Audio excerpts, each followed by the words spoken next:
Again, to the surprise of absolutely no one, dark money in a race for the robe.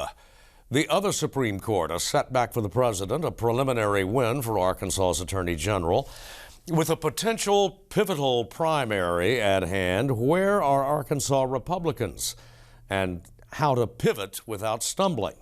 Arkansas Week in a moment. Arkansas Week is made possible in part by the Arkansas Times, keeping you informed by covering people, events, and politics in Arkansas. By FM 89, KUAR in Little Rock, with in-depth news reporting, analysis, and discussion each weekday.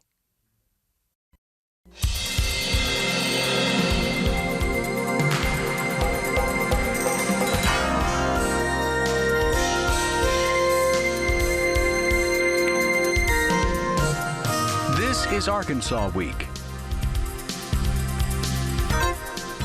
Hello again, everyone, and thanks very much for joining us for Arkansas Week. Campaigns for the judiciary, not any longer necessarily genteel affairs. That's where we'll begin the broadcast tonight. Andrew DeMillo joins us, Capitol Bureau Chief of the Associated Press. Hoyt Purvis from the University of Arkansas's Journalism and Political Science faculties. Lance Turner, reporter, columnist for Arkansas Business. The dark money was, it seems, Andrew, almost inevitable.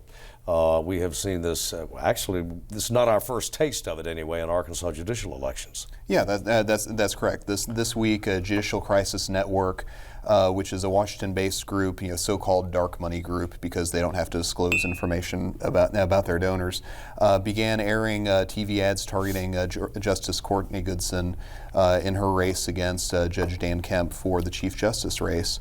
They bought more than $336,000 worth of airtime, which in Arkansas basically means you're going to be seeing these ads nonstop up until the March 1st judicial election.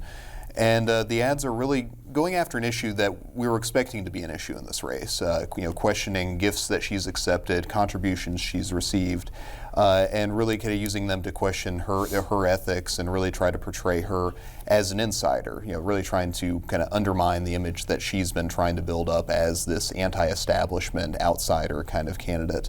And just this week actually already set a new record for spending by an outside group in a Supreme Court race.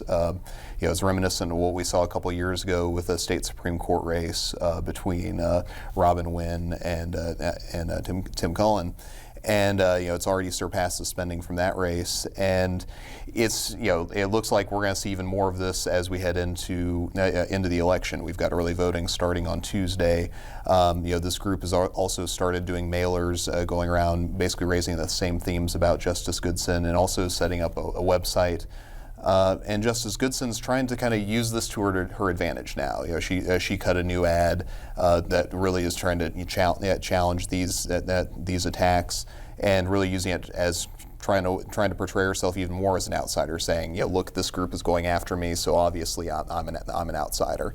And I think we're going to see the criticism from the ad and also the ad itself be an issue in this race. Hoyt, this is something that that judicial purists, I guess, for want of a better term, traditionalists, put it that way, in Arkansas have long feared, even though we saw this 2 years ago.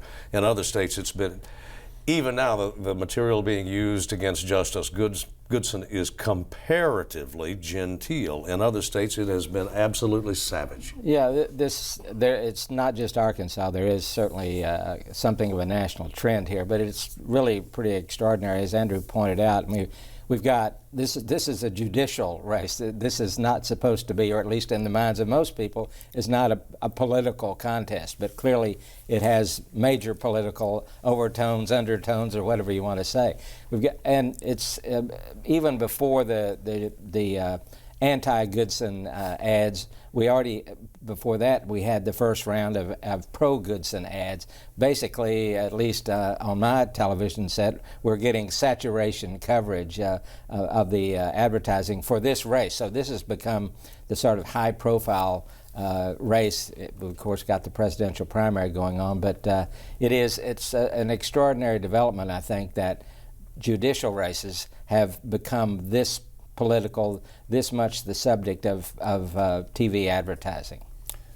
Well, and that's why you hear people talking about, should we change how we elect judges? And that's kind of a question that's floating around out there now. And the governor, of course, is raising those questions as well, saying we should look at how we elect appellate judges, because we talk about nonpartisan judicial elections, but the tone of these campaigns seems anything but nonpartisan. And that Cullen race too. I mean, a couple of years ago got nasty when there were very savage ads about Cullen's work and the public defending that he had to do. Right. They brought up, it really got, even then we were starting to think maybe we should change how we were doing this, or at least take another look at how these judges are elected. Well, and there have been some proposals for accountability, some sort of accountability mechanism vis-a-vis advertising. It's gone nowhere. Yeah, and like Hoyt and Lance have said, this really shows just how much these judicial races are morphing into traditional political races. It used to be you'd run for state Supreme Court, you'd rely on going before attorneys groups, you'd basically talk about your resume, and that was it.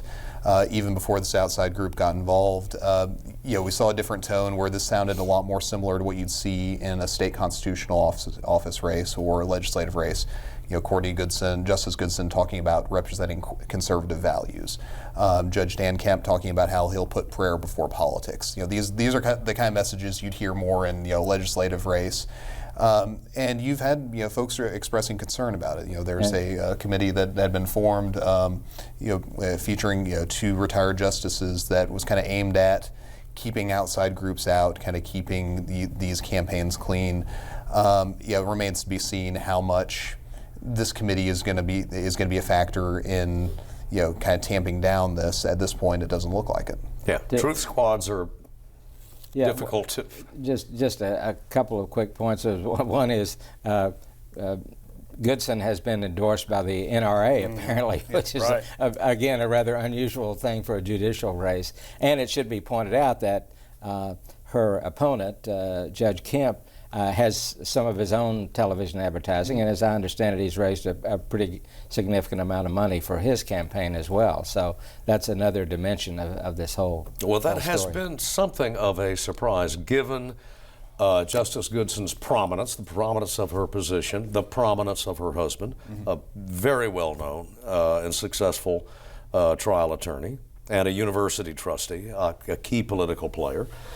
But Judge Kemp, I think it's fair to say, a comparative unknown outside the Arkansas judiciary, not too shabby in terms of fundraising.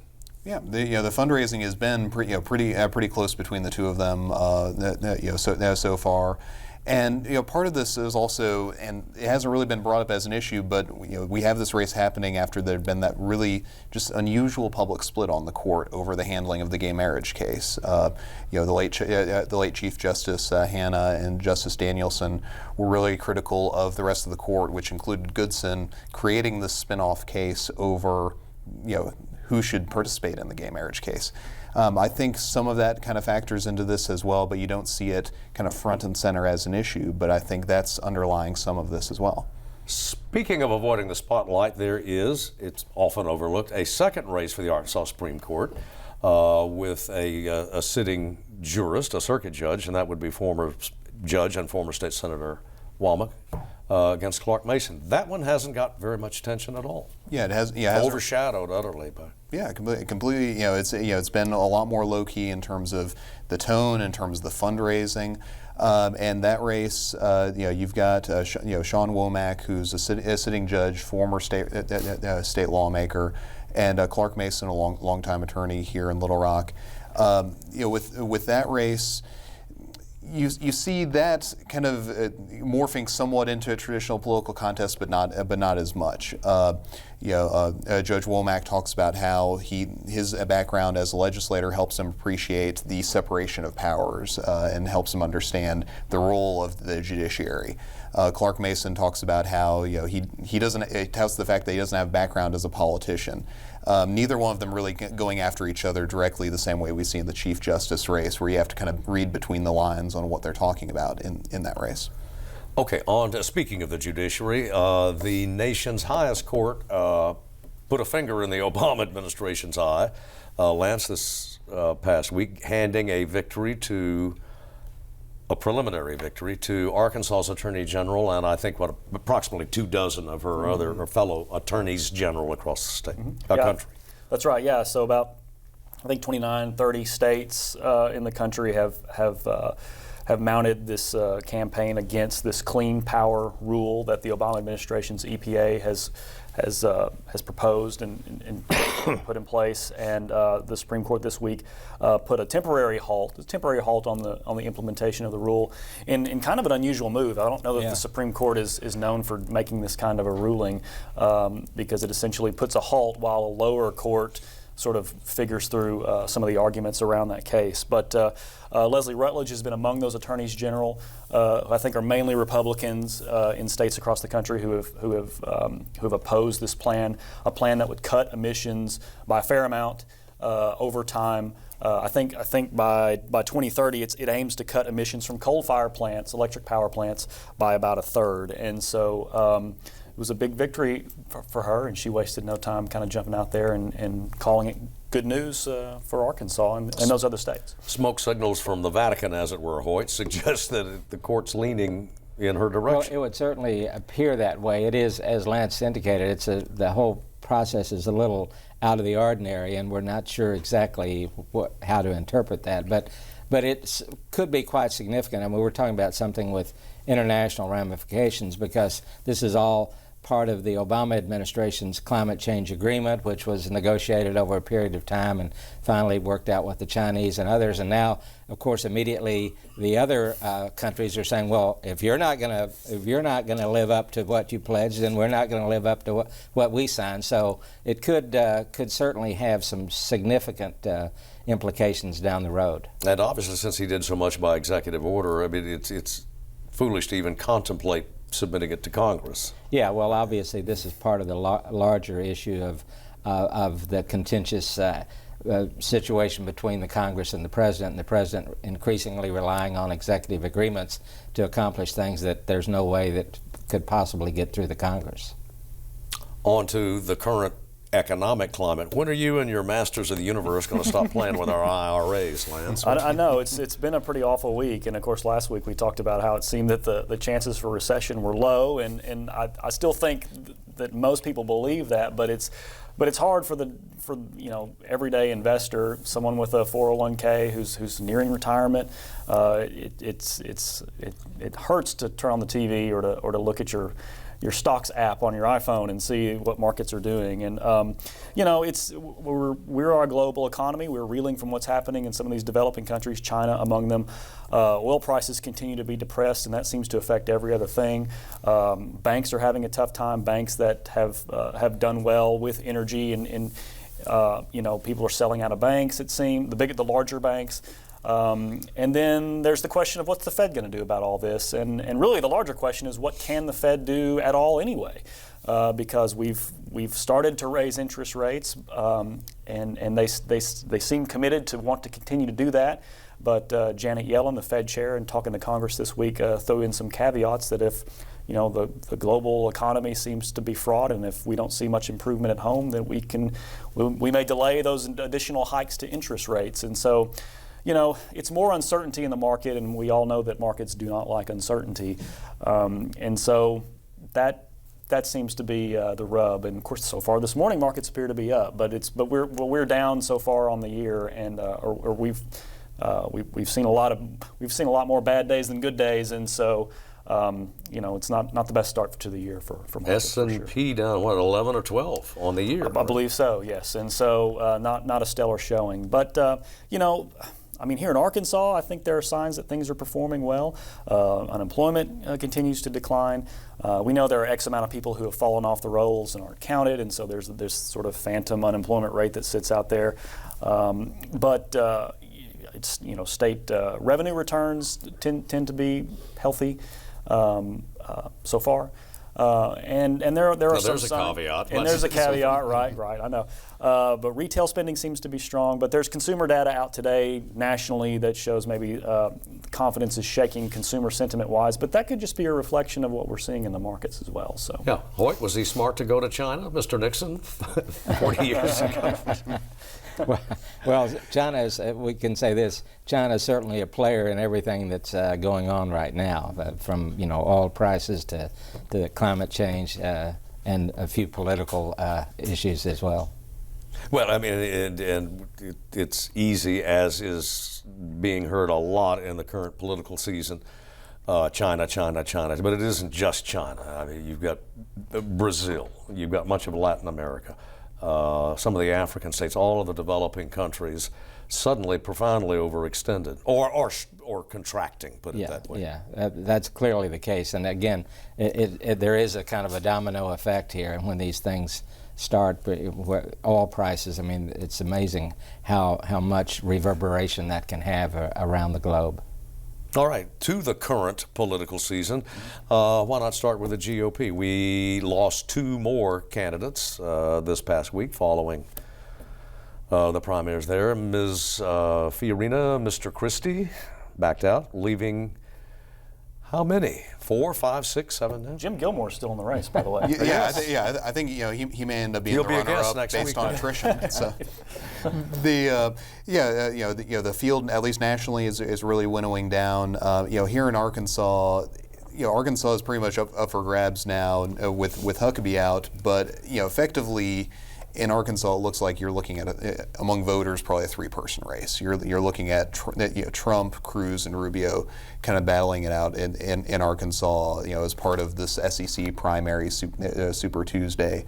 In terms of establishment support, it's more of a 2-person race in terms of the top lawmakers, top Republican officials here between Cruz and Rubio. You don't really see Trump really picking up any prominent endorsements here. I don't really get the sense that they really want to tout any here, kind of based on their message.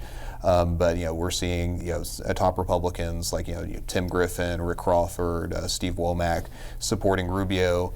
Cruz, on the other hand, seems to be picking up kind of the more, some more prominent social conservatives. Bob Ballinger, state representative who was behind the religious objections law that was so controversial last year. Jason Rapert, who's been outspoken on issues like abortion. He had supported the now struck down 12-week abortion ban. They're supporting Cruz. So kind of the big question in Arkansas in the next few weeks is kind of where do the other kind of big name Republicans go? Where does the governor go? Where does Bozeman go? Where does Senator Cotton, if he does make an endorsement, where does he go? We can debate endorsements endlessly. Mr. Trump would seem to have done very well so far elsewhere with everyone who is anyone who has a name in GOP politics in pointedly endorsing someone else and condemning him. Yeah, certainly one of the most interesting things to watch in Arkansas as we begin now nationally to focus in on the SEC primary, and that's the next really big day coming up on March 1st, Arkansas and a dozen other states going. But Trump, as you say, what do endorsements mean to Donald Trump? I mean, it probably very little. And I think one of the most interesting things to watch is in a state like Arkansas where there's no particular established favorite with Huckabee no longer a candidate. Can the Trump fever take hold in Arkansas, despite the fact that there's no sort of highly identifiable political figure who is leading the Trump campaign in the state? My guess is, as of right now, that he's going to do relatively well in Arkansas, despite the lack of any sort of established power base here. But a couple of weeks to go, and the way things are going, it's dangerous to make any predictions that would be certain to hold up at this point. Hoyt, would the three that Andrew mentioned, Mr. Cruz, Mr. Rubio, Mr. Trump, can you envision Arkansas Republicans splitting thirds between those three? Right now, I think that might well be the case. Pretty much even? The question mark is, can Rubio recover from the bad week that he had, the rather bizarre debate performance that we saw from Rubio. Before that, I would have really thought that maybe Rubio might be rising to the top in Arkansas, and that could still happen. He does have some strong supporters in the state, some influential people, but I think there is a big question mark right now about Rubio, whether he's going to be able to get back in the groove or not. Well, two other names, and we ought to mention. Anybody detect much appetite for Bush or Carson? It seemed Carson had campaigned here last year, drew a good-sized crowd. And talking with voters there, this was kind of when he was at his upswing, where he kind of was presenting himself as the anti-Trump, the outsider who's not mad, basically. But I don't really get a sense that he's kind of picked up steam since then. Bush, Jeb Bush seems like the type of person that a lot of the establishment folks here in the past would have gone with. He actually campaigned with Governor Hutchinson in the 2014 race. Helped his campaign there. But I don't really get a sense that you see too many of the folks who had supported Huckabee before going to Jeb at this point. Yeah. Anybody else? I would agree pretty much with what Andrew said. I think that's the way it looks at this point. On the Democratic side, we had yet another debate Thursday evening, a very spirited encounter. Hoyt, takeaway? I thought actually that Hillary Clinton had one of her better performances, and she needed to. I mean, after the very decisive loss in New Hampshire, I think she kind of got back on track a little bit. It's hard to believe that she won't prevail significantly in Arkansas because of the identification that she has here, and the fact that there's a hardcore group of supporters who are going to work very hard for Hillary Clinton. On the other hand, given the way Sanders has overperformed or exceeded expectations, certainly there is an element, a group that I think will go for Sanders, but this would seem to be very ripe for picking for Hillary Clinton. Lance, Andrew?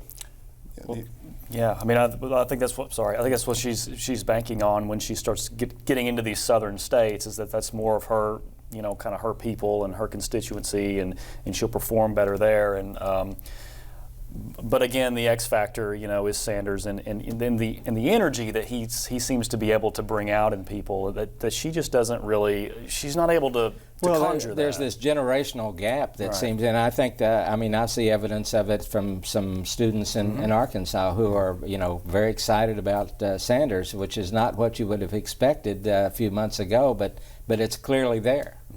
It isn't just young people, though. I mean, now there is concern, Andrew, in South Carolina that Mr. Sanders may be gnawing into Secretary Clinton's once impregnable base with African American voters.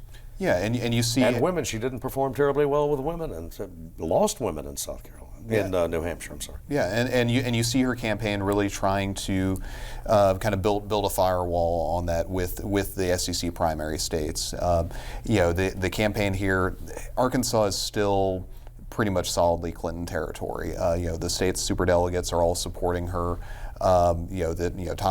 Top Democrats, figures like former Governor Beebe are supporting her, and they've even they've rolled out support from most of the members of the Legislative Black Caucus, really making a point of showing how much support she has here, and it's kind of part of that message that she can compete in southern states, and try and make the argument that Sanders can't, and trying to kind of reinforce that argument that they don't think Sanders can compete in a general election. And I think you're going to see Arkansas kind of factor into that argument, especially as we get closer to the March 1st primary. Well, the competition, of course, for now is for delegates, not voters, in the matter of competing in the South in November.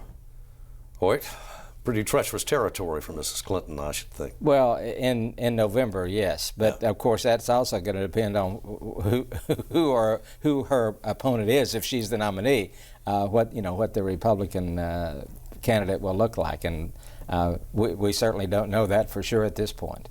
Well, we would seem to notice this, and I think Gallup found this in a survey a couple of months ago.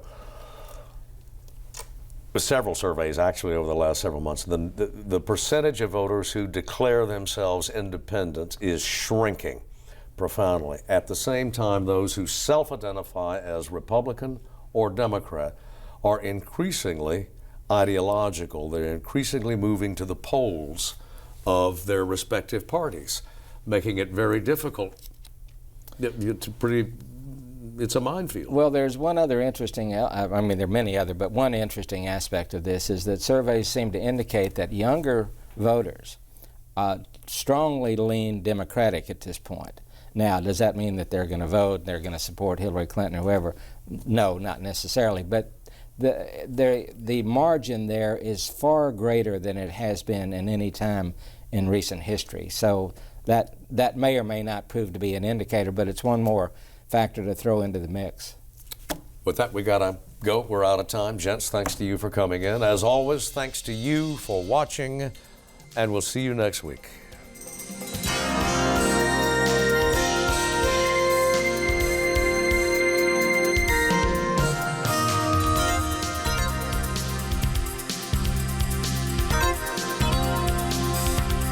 Arkansas Week is made possible in part by the Arkansas Times, keeping you informed by covering people, events, and politics in Arkansas. By FM 89, KUAR in Little Rock, with in-depth news reporting, analysis, and discussion each weekday.